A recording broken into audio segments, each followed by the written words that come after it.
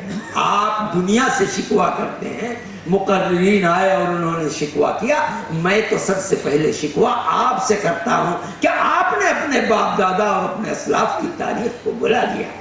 صحیح ہے، یہ ملک کی بدقسمتی ہے کہ فرقہ پرستی کا جنون ملک کے اندر بڑھ گیا۔ اگر یہ نہ ہوتا تو تاریخ آپ کی زندہ ہوتی، ہر قوم کی تاریخ زندہ رہنی چاہیے تھی، آپ کی تاریخ بھی زندہ رہتی۔ میرے بھائی، مدرسوں سے جو افراد پیدا ہوئے وہ برابر لڑتے رہے، یہاں تک کہ 1947 کے اندر ملک آزاد ہو گیا۔ سب سے پہلا شخص مجاہد آزادی جس کے سینے کے اندر ملک کی محبت اور انگریز کی دشمنی رگ و ریشے کے اندر پیوست تھی، حضرت گنگوہی رحمت اللہ علیہ کا مجاز، حضرت نانوتوی رحمت اللہ علیہ کا شاگرد رشید، حضرت شیخ الہند مولانا محمود حسن۔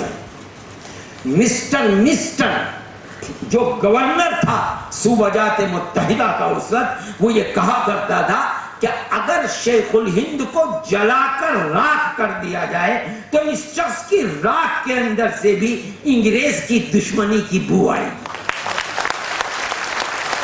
گی۔ آپ کا بزرگ ہے، یہ ہے شیخ الہند۔ ارے نعرہ تکبیر کہتے ہو، تمہارے اندر آگ نہیں ہے، تمہاری زبان نعرہ تکبیر کہتی ہے، شیخ الہند کے طریقے کے اوپر نہیں ہو۔ میں بتاتا ہوں شیخ الہند کے دل کے اندر آگ کیسی تھی آزادی وطن کی، یہاں تک کہ سن 1916 کے اندر شیخ الہند جب حج کے لیے گئے اپنے ساتھیوں کے ساتھ، اور حج کرنے نہیں گئے تھے وہ، بلکہ ترکی حکومت سے امداد لینے کے لیے گئے تھے، اور انہوں نے سلطان کمال پاشا وغیرہ سے ملاقات کی کہ وقت آنے پر آپ ہماری براہ افغانستان امداد کریں، اس لیے کہ شمالی ہندوستان کے اندر سید احمد شہید اور شاہ اسماعیل شہید نے جہاد کر کے وہاں کے لوگوں کے اندر گرمی کو پیدا کر دیا تھا۔ افغانستان اسلامی ملک تھا، اس راستے سے ہمیں مدد مل سکتی ہے، اس لیے کہ اس کی حدود بلوچستان کے راستے سے ہندوستان سے ملی ہوئی تھی، اور صوبہ سرحد کے اندر بھی افغانستان کی سرحدیں ہندوستان سے ملتی تھی۔ انگریز کو پتہ چل گیا، ان لوگوں کو گرفتار کر دیا، ان کے 5 ساتھیوں کو لے کر پہلے مصر بھیجا، پورٹ سعید، اور وہاں سے مالٹا کی جیل میں بھیج دیا۔ 3 سال 7 مہینے کی قید بامشقت کے بعد ان کو آزاد کیا، اور آزاد کر کے انہیں ہندوستان بھیج دیا۔ ہندوستان جب وہ لوگ آئے تو اس وقت تک تو آزادی کا قافلہ 1919 کے اندر بڑھ چکا تھا، 1920 کا یہ واقعہ ہے، بڑھ چکا تھا۔ میں نے حضرت رحمت اللہ علیہ سے سنا ہے کہ جب ہم بمبئی میں اترے تو یہ لگتا تھا کہ ساری دنیا بمبئی میں جمع ہو گئی ہے۔ کوٹھوں کے اوپر جدھر سے ہمارا قافلہ گزرتا تھا، کوٹھوں کے اوپر عورتیں، بچے، مرد سڑکوں کے اوپر کھڑے ہوئے تھے، ہمیں دیکھنے کے لیے کہ یہ کون لوگ ہیں جو آزادی وطن کے لیے مالٹا سے جیل کاٹ کر 4 سال کے بعد آئے۔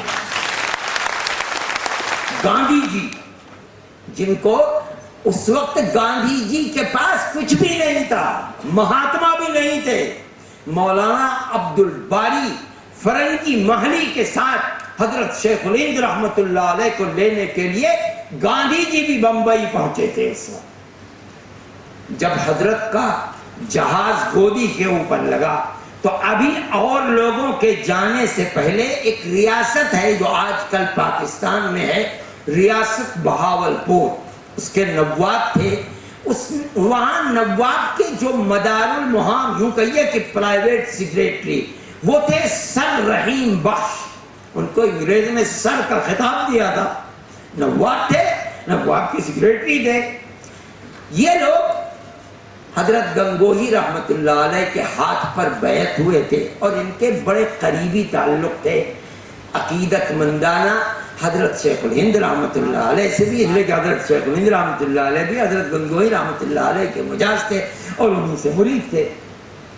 جب حضرت کا قافلہ آیا گودی کے اوپر تو اوروں کو جانے سے پہلے انگریز کے اشارے سے سر رحیم بخش کو حضرت شیخ الہند رحمت اللہ علیہ کے پاس بھیجا تاکہ ان کو اس چیز پر تیار کریں کہ اب وہ ہندوستان میں آ کر انگریز کے خلاف جہاد کی تحریک میں شریک نہ ہو. چنانچہ سر رحیم بخش گئے, حضرت سے مصافحہ کیا, معانقہ کیا, حضرت کو چوما اور بیٹھے اور بیٹھ کر کہنے لگے کہ حضرت آپ نے تو ساری زندگی انگریز کے خلاف جنگ میں لگا دی, لیکن انگریز کی حکومت کو کچھ نقصان تو نہیں پہنچا.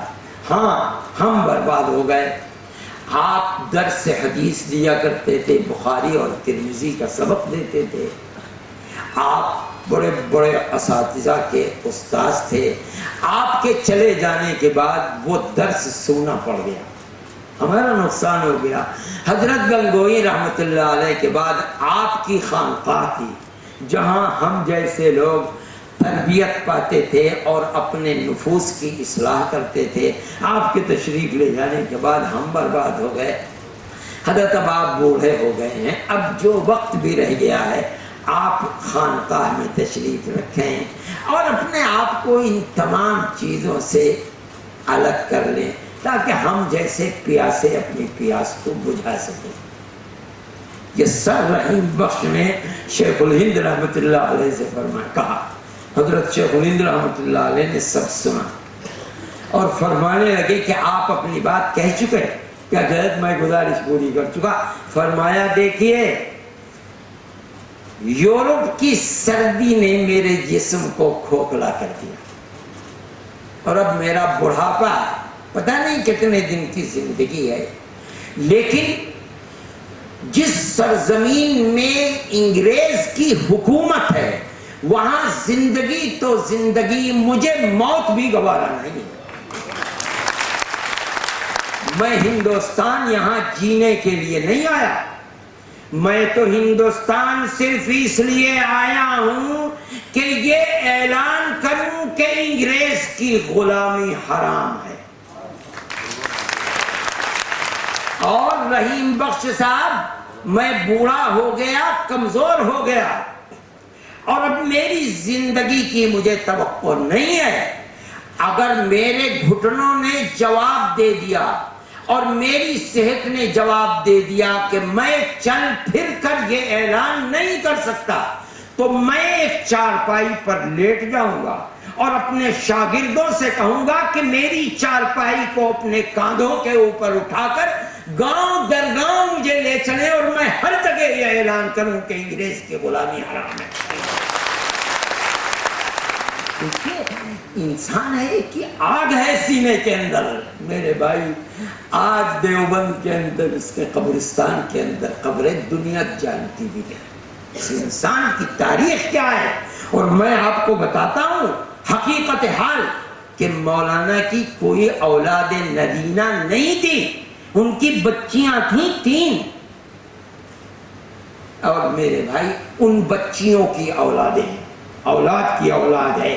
یہ وہ لوگ تھے جنہوں نے اس وطن کے لیے قربان کر دیا اپنے آپ کو اور اس وطن سے 1 پیسے کا فائدہ نہیں اٹھایا.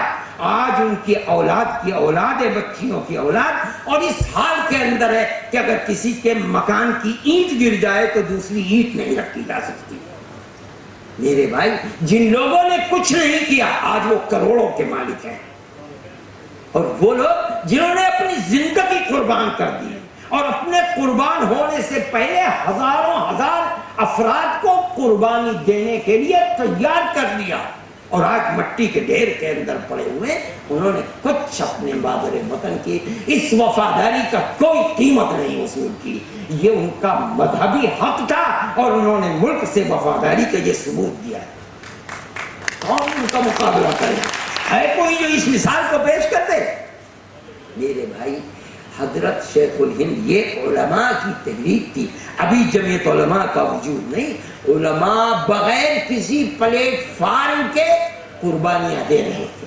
یہی وجہ تھی کہ جب کانگریس کا وجود ہوا تو حضرت گنگوہی اکبر شاہ کشمیری، بڑے سے بڑا فقیہ وقت مفتی اعظم مفتی کفایت اللہ صاحب، بڑے سے بڑا مجاہد آزادی عبید اللہ سندھی، بڑے سے بڑا مفسر احمد علی لاہوری، بڑے سے بڑا شیخ وقت اور محدث حضرت مدنی، بڑے سے بڑا مجدد وقت حضرت تھانوی، ایک سے ایک بڑھ چڑھ کر آدمی ملے.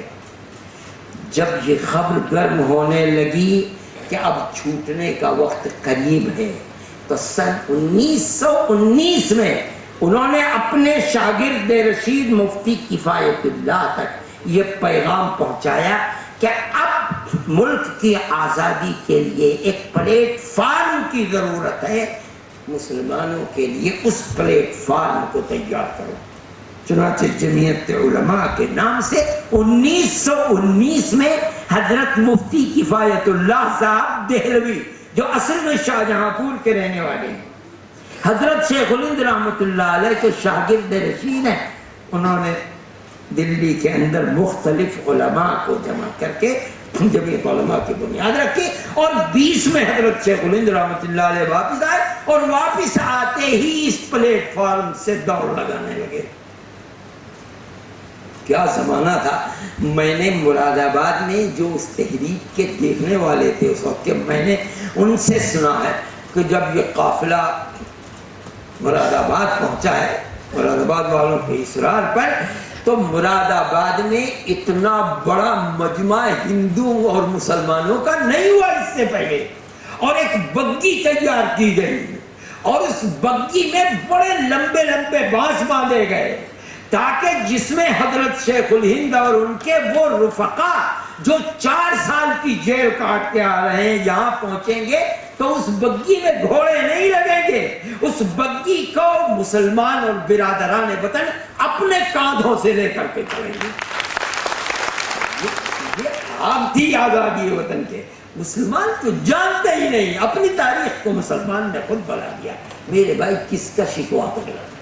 صحیح ہے، یہ تاریخ زندہ رہنی چاہیے تھی اور ملک کو زندہ رکھنا چاہیے تھا، لیکن فرقہ پرستی کا برا ہو کہ اس نے اس ملک کا ناش کر دیا.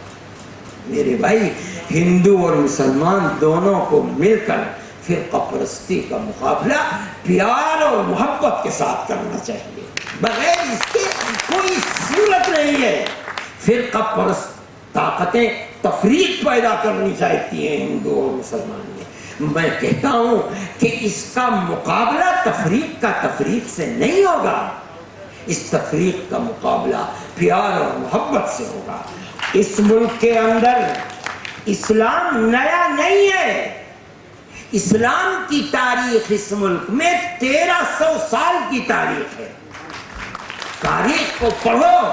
100 سال کے بعد اس ملک کے اندر مسلمان آ گیا اور مسلمان کی پاکیزہ زندگی، اس کی امانت و دیانت کو دیکھ کر ہندوستان کا ہر طبقہ اسلام کو قبول کرنے لگا. دیکھو، گوجر ہندو بھی ملے گا، مسلمان بھی ملے گا، جاٹ ہندو بھی ملے گا، مسلمان بھی ملے گا، راجپوت ہندو بھی ملے گا، مسلمان بھی ملے گا، لالا ہندو بھی ملے گا، مسلمان بھی ملے گا. حضرت شیخ الہند رحمت اللہ علیہ کے بزرگ لالا تھے، ان کی رشتہ داریاں اس زمانے میں اسلام سے پہلے آج بھی موجود ہیں. میرے بھائی، یہاں تک کہ میں آپ کو کہتا ہوں کہ ہریجن اور پوربی یو پی میں بھنگی ہندو بھی ملے گا، مسلمان بھی ملے گا. ہر طبقے نے اسلام کو قبول کیا. اگر دہشت گردی کا اسلام مذہب ہوتا تو ہندوستان میں تو 1300 سال پہلے سے آگ لگ چکی ہوتی. کیسے یہ اخوت و ہمدردی کے ساتھ رہ رہے ہیں؟ نہیں، اسلام اور دھرم کا کوئی مسئلہ نہیں تھا. نہ مسلمان ہندو سے لڑائی کو سکھلاتا تھا، نہ ہندوازم مسلمان سے لڑائی کو سے. دونوں ایک باپ دادا کی اولاد تھے. آج بھی کتنے گاؤں ہیں جو اپنی تاریخ کو جانتے ہیں کہ ہمارا فلاں دادا تھا، اس کے 2 بیٹے تھے، ہم ایک بیٹے کی اولاد مسلمان ہیں، دوسرے بیٹے کی اولاد ہندو ہیں. کوئی تفریق نہیں کی. یہ تفریق تو فرقہ پرستی کے بھوت نے آگ لگائی ہے، ورنہ ملک کے اندر کوئی تفریق نہیں تھی، صرف ہوس اقتدار کے لیے. میرے بھائی، دلی کی حکومت پر قبضہ کرنے کے لیے یہ فرقہ پرستی کا بھوت ہے جس کا ننگا ناچ ناچا جا رہا ہے. اگر مسلمان اور ہندو یہ چاہتا ہے کہ اس ملک کے اندر امن و امان کی فضا ہو اور ملک ترقی کر سکے اطمینان و سکون کے ساتھ، تو دونوں طبقوں کو جمع ہو کر کے امن و امان اور پیار و محبت کی پرانی تاریخ کو دہرانا پڑے گا. نہیں میرے بھائی، شیخ الہند رحمت اللہ علیہ تشریف لائے اور چند